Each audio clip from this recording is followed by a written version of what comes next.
सम्माननीय सभापति महोदय, एठारे उपस्थित गुरुजन और मोर सहपाठीगण, मु कृतिका साहू दशम श्रेणी छात्री। आज आम एठारे कहीं उपस्थित होइछे ताहा आमे समस्ते अल्प बहुत परिमाण किछि ना किछि जानिछे। तेणु से विषय मत किछि कहिबार सुजोग मिलिथिबारु मु मो निजको धन्यवाद करूछि। आज होउछि सरदार वल्लभ भाई पटेलଙ୍କର 150तम जन्म जयंती, जहाको कि समग्र भारतवर्ष खूब आडंबर सहित पालन कर।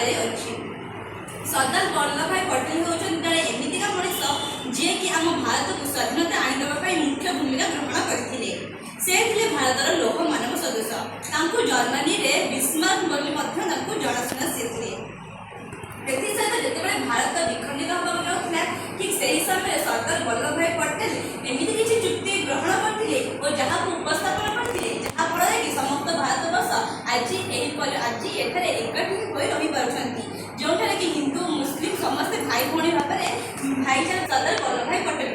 तेणु एहीपरि भाव कार्य को अनुसरण करने द्वारा आम एठारे आज उपस्थित होइछे। तेणु आज जन्म जयंती उपलक्षे आम समस्ते श्रद्धांजलि ज्ञापन करने सहित आदर्श अनुप्राणित और आगू बढ़ा, जहाँफल कि आम जड़े भल मनीष हो पार।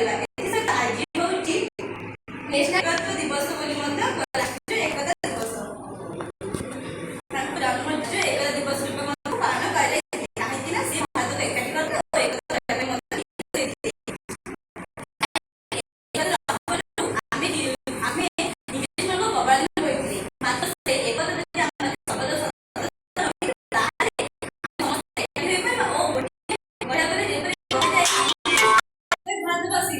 कहीं भारत एकाठी आम भारत खूब उपरकू हो पार और भारत विकास उन्मुखी देश हो किसी वर्ष पर भारत गोटे विकसित देश हो पार। मुझे मो वक्तव्य समर्थन कर।